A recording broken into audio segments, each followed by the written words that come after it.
హరే కృష్ణ. మనందరం చిన్నప్పుడు సైకిల్ నేర్చుకోవడానికి ప్రయత్నం చేసినప్పుడు అనేక సార్లు మనం పడిపోతుంటాం. అనేక సార్లు మనకి మోకాళ్ళ చెప్పులు కొట్టుకుపోతుంటాయి.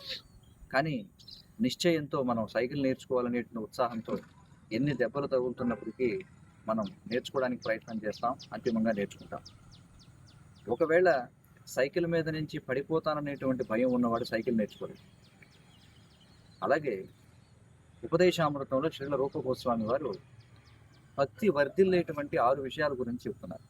ఉత్సాహాత్, నిశ్చయాత్, ధైర్యాత్, తత్తత్కర్మ ప్రవర్తనాత్, సంగత్యాగో సతో వృత్తే, షడ్భిర్ భక్తిర్ ప్రసిద్ధ్యతి అని చెప్పంటారు. భక్తిలో మనం ముందుకు వెళ్ళాలంటే ఉత్సాహం ఉండాలి. కేవలం ఉత్సాహం ఉంటే సరిపోదు, దృఢ నిశ్చయం ఉండాలి. కేవలం ఉత్సాహము నిశ్చయం ఉంటే సరిపోదు, ధైర్యం ఉండాలి. ధైర్యం అనే పదానికి ఆచార్యులు సహనము అనేటువంటి అర్థాన్ని ఇస్తారు. కాబట్టి ఆధ్యాత్మికంగా మనం పురోగమించాలంటే మనకి భక్తి చేయాలనేటువంటి ఉత్సాహం ఉండాలి. ఉత్సాహంతో పాటుగా దృఢ నిశ్చయం ఉండాలి. దృఢ నిశ్చయంతో పాటుగా సహనం కూడా ఉండాలి. ఎందుకంటే ఈ భౌతిక ప్రపంచంలో మనం ఆధ్యాత్మిక జీవితాన్ని గడిపేటువంటి క్రమంలో అనేకమైనటువంటి అడ్డంకులు, ఎదురు దెబ్బలు తగులుతుంటాయి.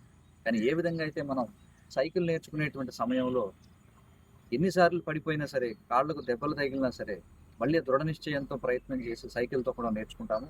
అలాగే భక్తిలో కూడా అడ్డంకులు వచ్చినప్పుడు మనం కృంగిపోకుండా మళ్ళీ లేచి ఉత్సాహంతో నిలబడి సహనాన్ని వ్యక్తం చేస్తే అప్పుడు మనం విజయాన్ని సాధించగలుగుతాం.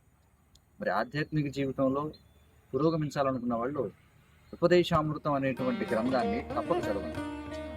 హరే కృష్ణ.